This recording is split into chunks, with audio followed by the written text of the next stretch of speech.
The following content is provided under a Creative Commons license. Your support will help MIT OpenCourseware continue to offer high-quality educational resources for free.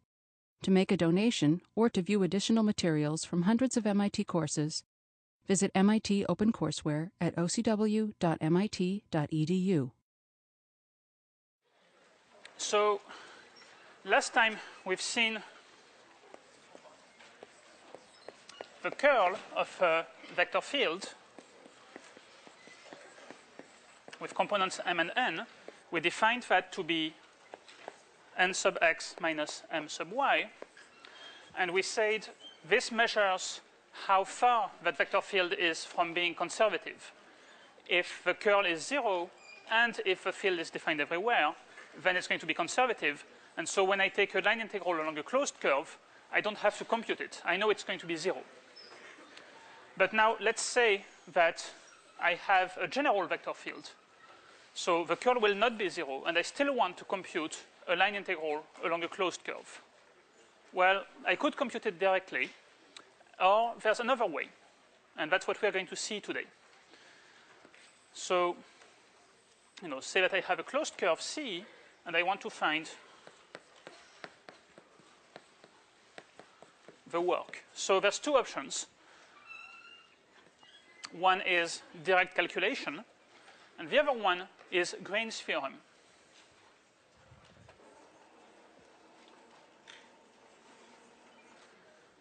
So Green's theorem is another way to avoid calculating line integrals if we don't want to. Okay, so what does it say? It says if C is a closed curve enclosing a region R in the plane, and I have to insist C should go counterclockwise,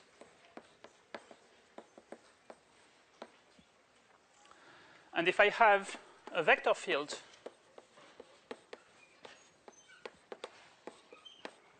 that's defined and differentiable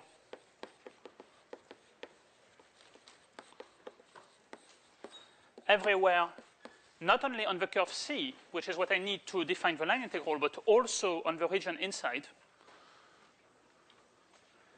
then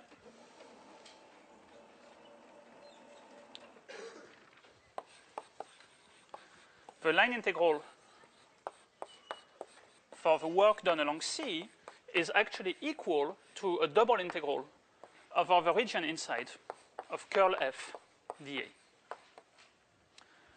Okay, so that's the conclusion. And if you want me to write it in coordinates, maybe I should do that. So the line integral in terms of the components, that's the integral of m dx plus n dy. And the curl is nx minus my dA. Okay, so that's the other way to state it. So that's a really strange statement if you think about it, because the left-hand side is a line integral. Okay, so the way we compute it is we take this expression m dx plus n dy, and we parameterize the curve. We express x and y in terms of some variable t, maybe, or whatever you want to call it. And then you will do a one-variable integral over t. This right-hand side here, it's a double integral, dA. So we do it the way that we learned how to a couple of weeks ago. You take your region, you slice it in the x direction or in the y direction, and you integrate dx dy after setting up the bounds carefully. Or maybe in polar coordinates, r d theta. But see, the way in which you compute these things is completely different. This one, on the left-hand side, lives only on the curve, while the right-hand side lives everywhere in this region, inside. So here, x and y are related, they live on the curve. Here, x and y are independent. There just are some bounds between them. And of course, what you're integrating is different. Here, it's a line integral for work. Here, it's a double integral of some function of x and y. So, it's a very perplexing statement at first. But it's a very powerful tool.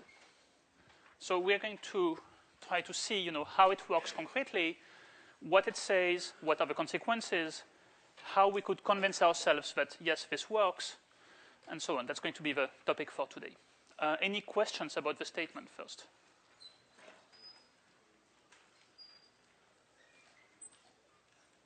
No? OK. Oh, yeah, one remark. Sorry. So here it says counterclockwise. What if I have a curve that goes clockwise? Well, you could just take the negative and integrate counterclockwise. Why does the theorem choose counterclockwise over clockwise? How does it know that it's counterclockwise rather than clockwise? Well, the answer is basically in our convention for curl. See, we've said curl is nx minus my and not the other way around. And that's a convention as well. So somehow the two conventions match with each other.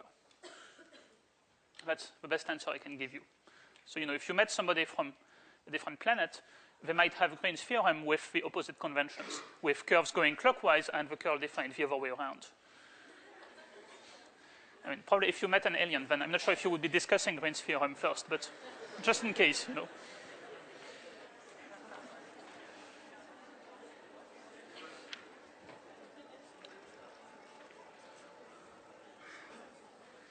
OK. So that being said, so there's a warning here, which is that this is only for closed curves.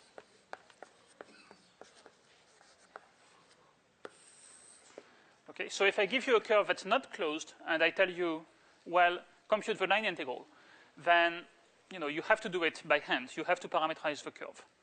Or, if you really don't like that line integral, you could close the path by adding some other line integral to it, and then compute using Green's theorem. But you can't use Green's theorem directly if the curve is not closed.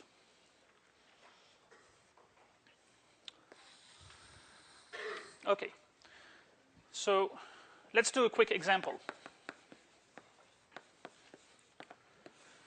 Okay, so let's say that I give you C, the circle of radius 1, centered at the point 2, 0. So, it's out here. That's my curve C. And let's say that I do it counterclockwise so that it will match with the statement of the theorem.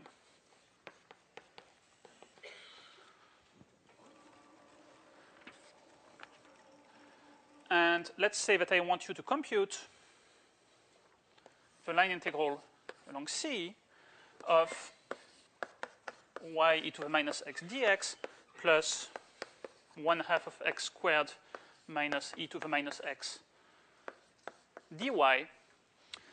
And, that's a kind of sadistic example, but maybe I will ask you to do that.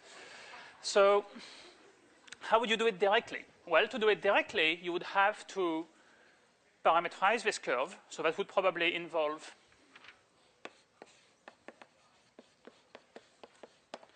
setting x equals 2 plus cosine theta, y equals sine theta. But, I'm using as parameter the angle around the circle. It's like the unit circle, the usual one, but shifted by 2 in the x direction.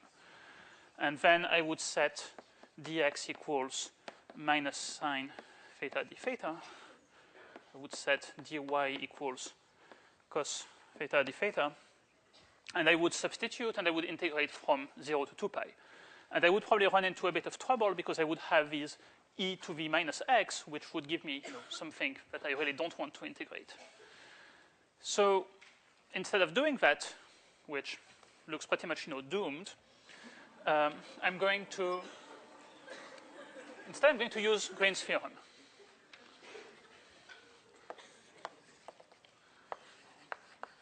So using Green's theorem, the way I will do it is I will instead compute a double integral.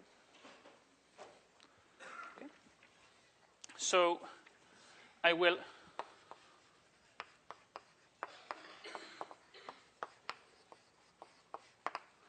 compute the double integral over the region inside of curl f dA. So I should say probably what f was. So let's call this m, let's call this n, and then I will actually just use the form in coordinates, nx minus my dA. And what is R here? Well, R is the disk in here. Okay, so of course, it might not be that pleasant because we'll also have to set up this double integral. And for that, we'll have to figure out a way to slice this region nicely. We could do it dx dy, we could do it dy dx, or maybe we will want to actually make a change of variables to first shift this to the origin, change x to x minus 2, and then switch to polar coordinates. Well, let's see what happens later. Okay, so so this is R. So what is n sub x? Well, n sub x is x plus e to the minus x minus what is m sub y? It's e to the minus x. Okay? This is nx. This is my dA. Well, it seems to simplify a bit, right? I will just get double integral over R of x dA, which looks suddenly a lot more pleasant. And of course, I made up the example in that way, so that it simplifies when you use Green's theorem. But that gives you an example where you can turn a really hard line integral into an easier double integral. Now, how do we compute that double integral? Oops. Well, so one way would be to set it up, or let's actually be a bit smarter and observe that this is actually the area of the region R times the x coordinate of its center of mass. Right?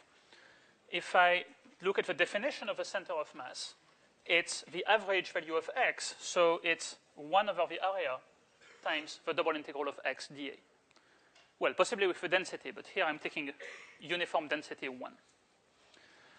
And now I think I know, just by looking at the picture, where the center of mass of this circle will be, right? I mean, it will be right in the middle. So that is 2, if you want, by symmetry. And the area of this guy is just pi because it's a disk of radius 1. So I will just get 2 pi. I mean, of course, if you didn't see that, then you could also compute that double integral directly. It's a nice exercise. But see, here using geometry helps you to actually streamline the calculation. Okay, any questions?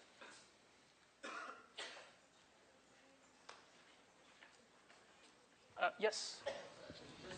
The last part. Okay, yes, let me just repeat the last part.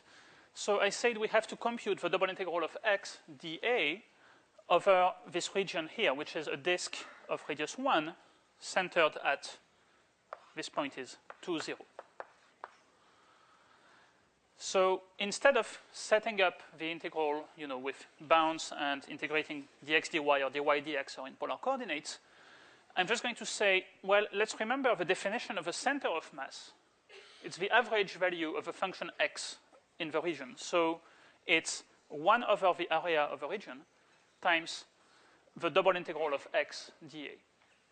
Right? If you look again at the definition of x bar, it's 1 over area double integral of x dA. Well, maybe, if there's a density, then it's 1 over mass times double integral of x density dA. But if density is 1, then it just becomes this. So switching the area, moving the area to the other side, I'll get double integral of x dA is the area of the region times the x coordinate of the center of mass.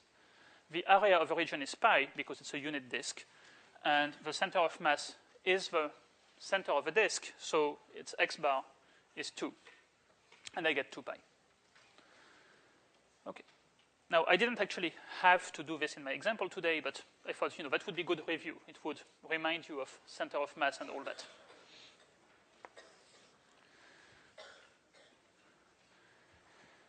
Okay.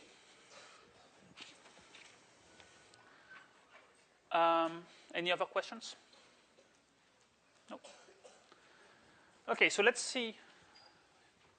Now that we've seen how to use it in practice, how to avoid calculating a line integral if we don't want to, let's try to convince ourselves that this theorem makes sense. Okay, so, well, let's start with an easy case where we should be able to know the answer to both sides. So let's look at a special case.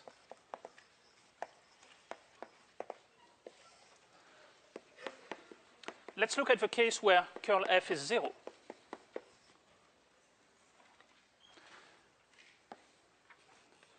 Then, well, we'd like to conclude that F is conservative.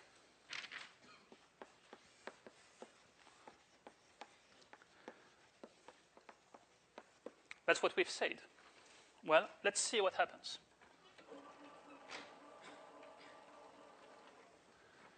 So Green's theorem says that if I have a closed curve, then the line integral of F is equal to the double integral of curl on the region inside. And if the curl is 0, then I will be integrating 0. I will get 0. Okay, so this is actually how you prove that if your vector field has curl 0, then it's conservative.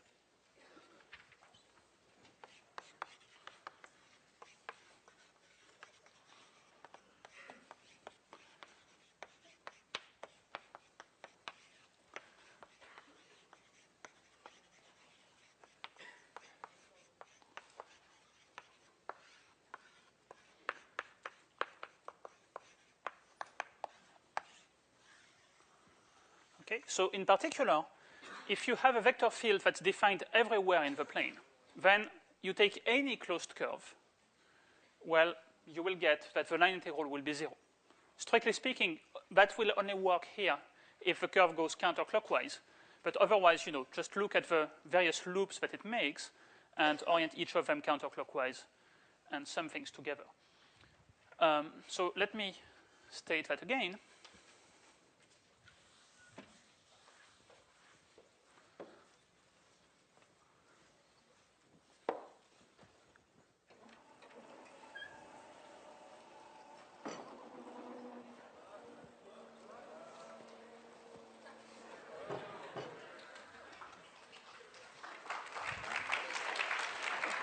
So, okay.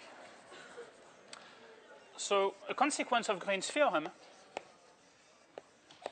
is that if F is defined everywhere in the plane,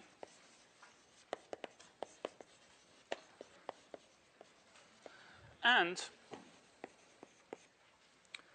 the curl of F is 0 everywhere, then F is conservative.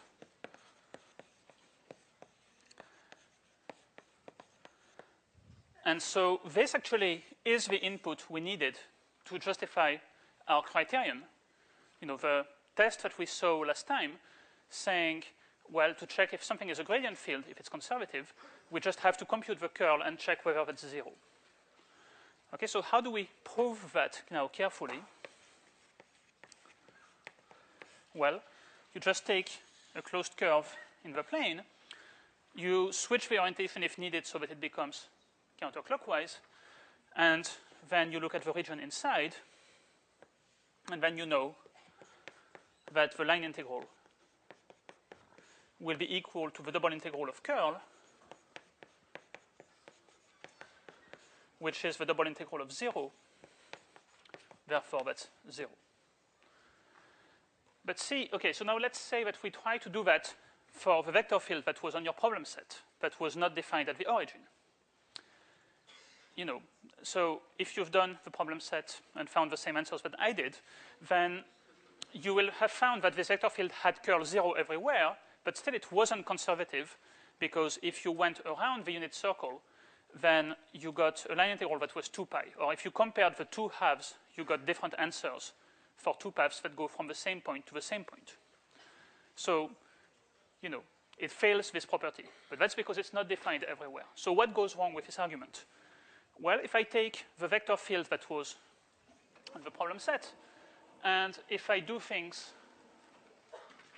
you know, say that I look at the unit circle, that's a closed curve, so I would like to use Green's theorem. Green's theorem would tell me the line integral along this loop is equal to the double integral of curl over this region here, the unit disk. And of course, the curl is 0. Well, except at the origin. At the origin, the vector field is not defined. You cannot take the derivatives, and the curl is not defined. And somehow that messes things up. You cannot apply Green's theorem to the vector field. So you cannot apply Green's theorem to the vector field on problem set 8, problem 2, when C encloses the origin.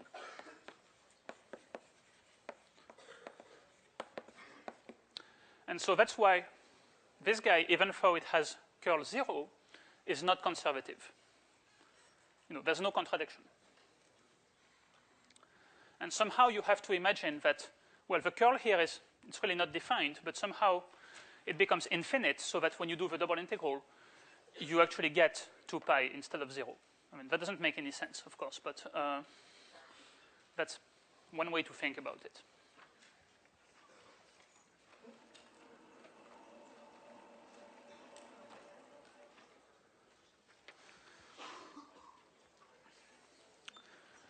Okay, any questions? Yes? But since we know the work that we do, can we find the curl of f at that point? Well, so actually it's not defined, see, because the curl is 0 everywhere else.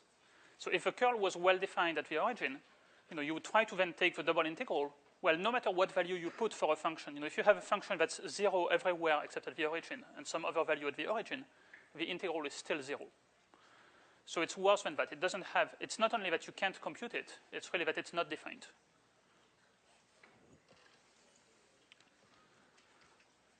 Okay. Anyway, that's, you know, like a slightly pathological example. I mean, yes?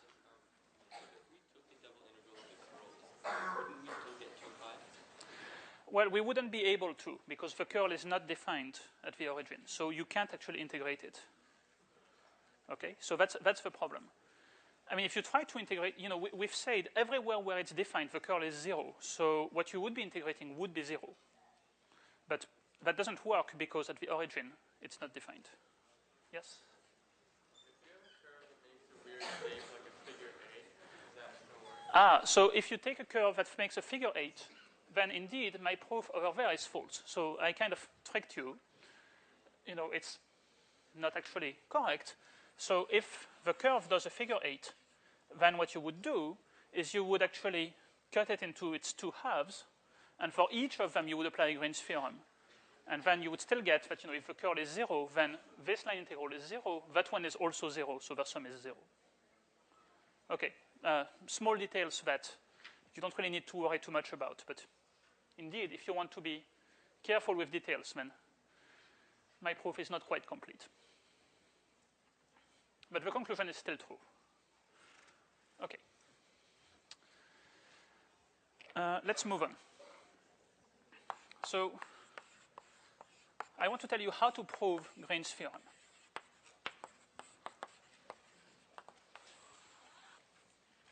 because it's such a strange formula that where can it come from possibly? I mean,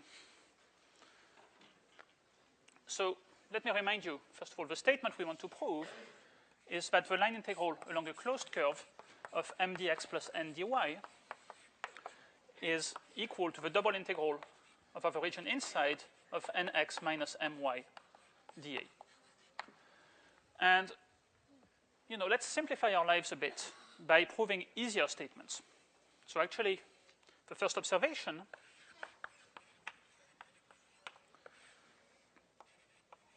will actually prove something easier, namely that the line integral, let's see, of m dx along a closed curve is equal to the double integral over the region inside of minus m sub y dA. Okay, so that's the special case where n is 0, where you have only an x component for your vector field. Now, why is that good enough? Well, the claim is if I can prove this, I claim you will be able to do the same thing to prove the other case where there's only a y component. And then, if you add them together, you'll get the general case. So let me explain.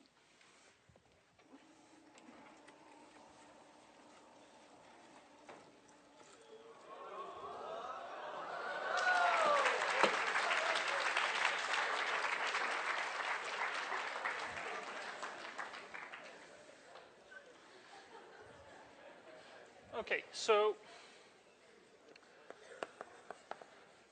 a similar argument, which I will not do to save time, will show, so it will be just the same thing, but switching the roles of x and y, that if I integrate along a closed curve and dy, then I'll get the double integral of, n sub x dA. And so now if I have proved these two formulas separately, then if you sum them together, we'll get the correct statement. Well, let me not write it. We get Green's theorem. Okay? So we've simplified our task a little bit.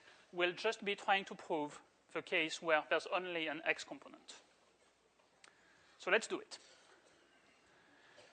Well, we have another problem, which is the region that we're looking at, the curve that we're looking at, might be very complicated. If I give you, let's say I give you, I don't know, a curve that does something like this, well, it will be kind of tricky to set up a double integral of the region inside. So maybe we first want to look at curves that are simpler, that will actually allow us to set up the double integral easily.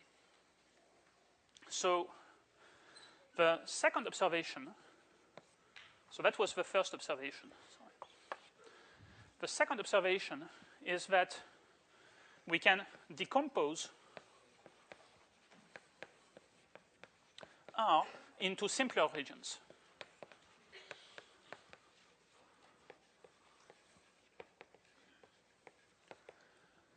So what do I mean by that?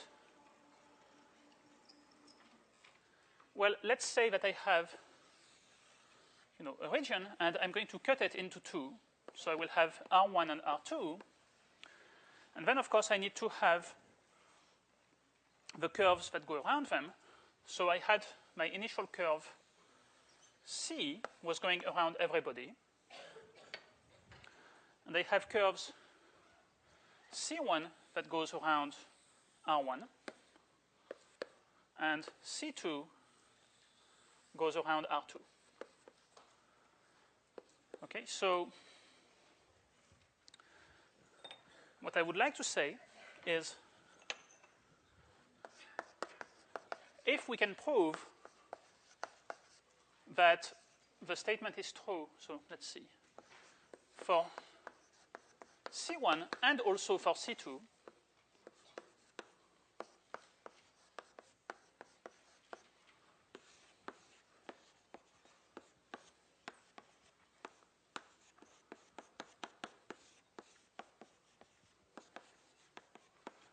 then I claim we can prove the statement for C.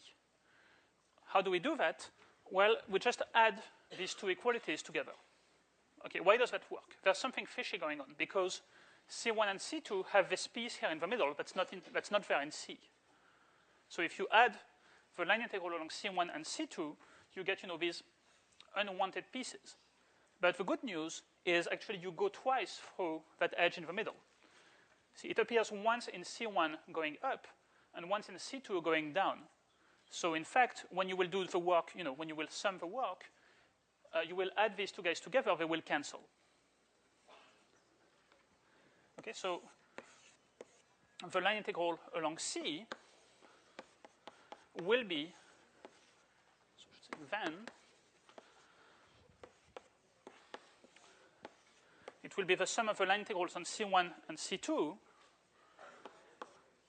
and that will equal, therefore, the double integral over R1 plus the double integral over R2, which is the double integral over R of negative my.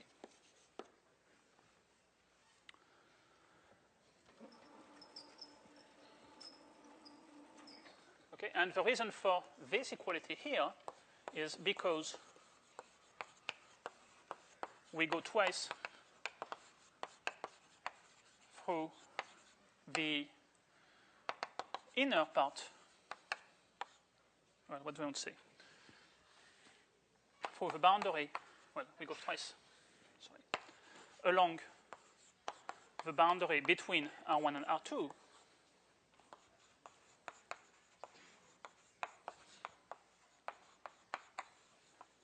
With opposite orientations.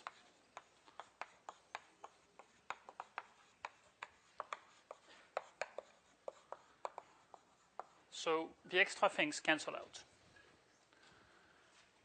Okay, so that means I just need to look at smaller pieces if that makes my life easier. So now what will make my life easy? Well, let's say that I have a curve like that. Well, I guess I should really draw a pumpkin or something like that because it would be more seasonal, but okay. Well, I don't really know how to draw pumpkins, so. Okay, so I'm going to, what I will do is I will cut this into smaller regions for which I have a well-defined lower and upper boundary so that I will be able to set up a double integral dy dx easily. So a region like this, I will actually cut it here, here, and here into 5 smaller pieces so that each small piece will let me set up the double integral dy dx. Okay, so we'll cut R into what I will call vertically simple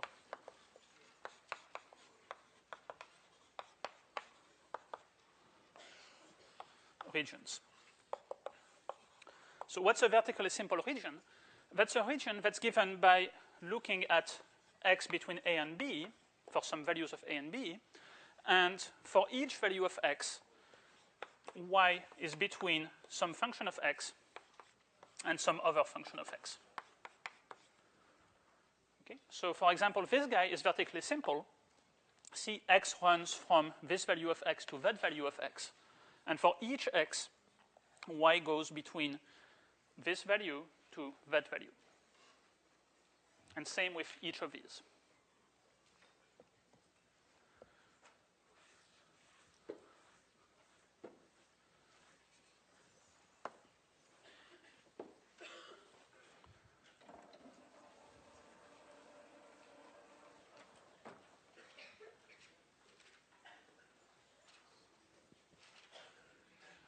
Okay. So now we're down to the main step that we have to do, which is to prove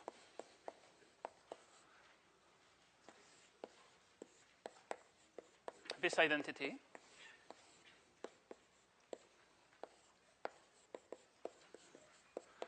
If C is, sorry,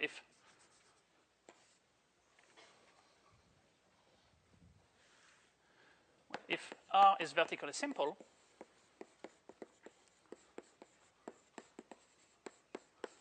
and C is the boundary of R going counterclockwise.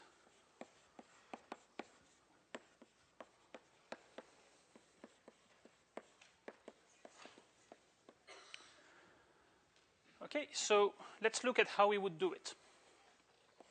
So we said a vertically simple region looks like x goes between A and B, and y goes between two values that are given by functions of x. Okay, so this is y equals f2 of x. This is y equals f1 of x. This is A. This is B. Our region is this thing in here.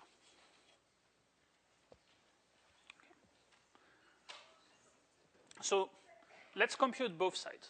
And when I say compute, of course, we will not get numbers because we don't know what M is, we don't know what F1 and F2 are, but I claim we should be able to simplify things a bit. Oops. So let's start with the line integral.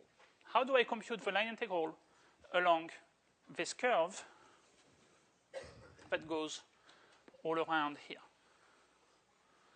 Well, it looks like there will be 4 pieces. Okay, so we actually have 4 things to compute: C1, C2, C3, and C4. Okay.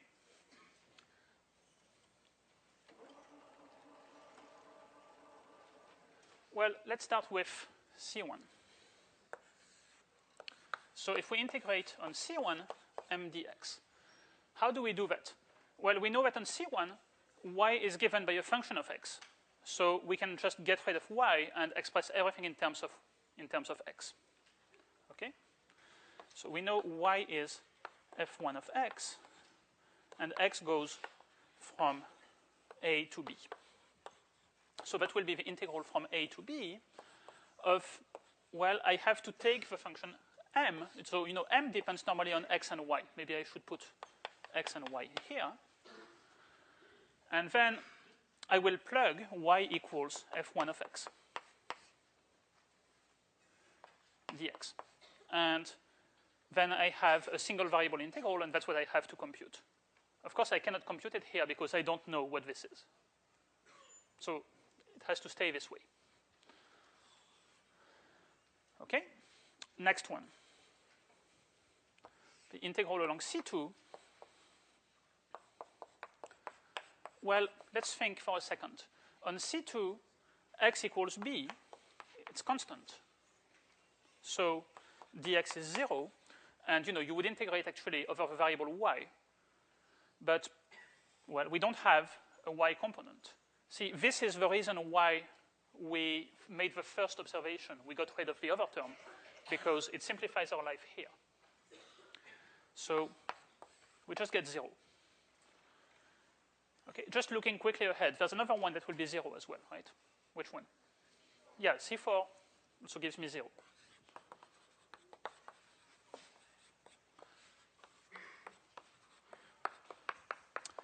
What about C3? Well, C3 will look a lot like C1. Okay, so we're going to use the same kind of thing that we did with C1.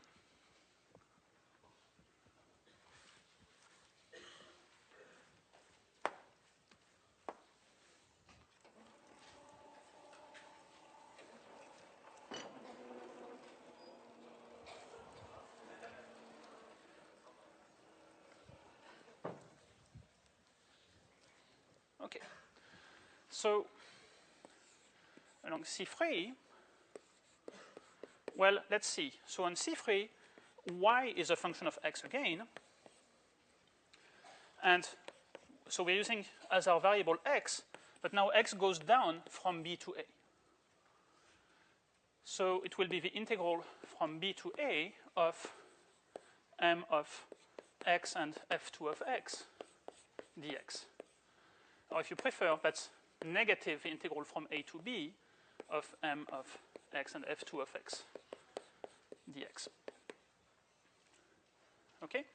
So now if I sum all these pieces together, I get that the line integral along the closed curve is the integral from a to b of mx f1 of x dx. minus the integral from a to b of m of x f2 of x dx. So that's the left-hand side. Next, I should try to look at my double integral and see if I can make it equal to that.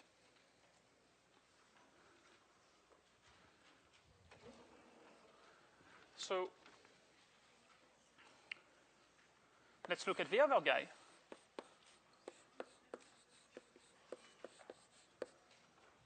Double integral over r of negative my dA. Well, first I'll take the minus sign out. It will make my life a little bit easier. And second, so I said I will try to set this up in the way that's the most efficient. And my choice of this kind of region means that it's easier to set up dy dx. Right? So if I set it up dy dx, then I know for a given value of x, y goes from f1 of x to f2 of x. And x goes from a to b. Right? Is that okay with everyone? Yeah. Okay. So now if I compute the inner integral, well, what do I get if I integrate partial m partial y with respect to y? I'll get m back. Okay, so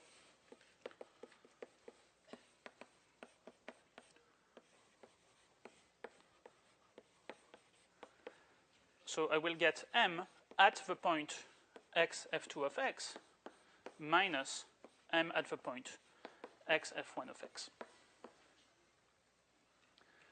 And so this becomes the integral from a to b, I guess there was a minus sign, of m of x f2 of x minus m of x f1 of x dx.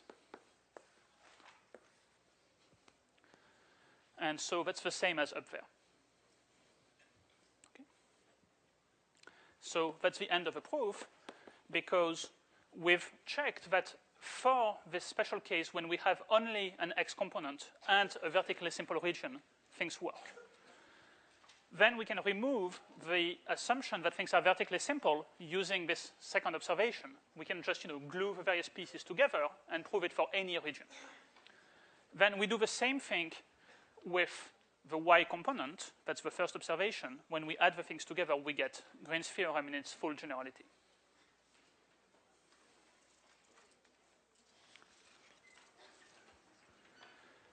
Okay, so let me finish with a cool example.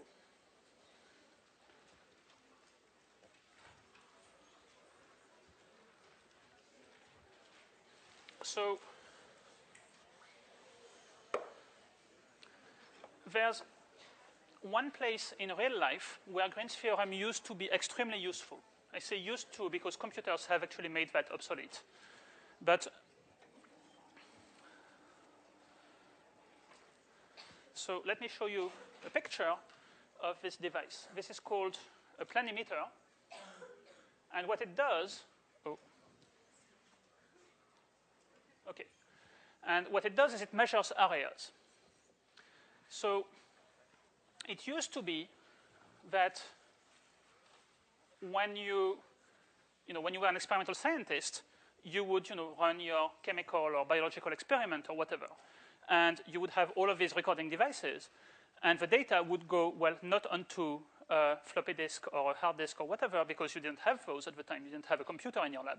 They would go onto a piece of graph paper. So you would have your graph paper, and you would have some curve on it.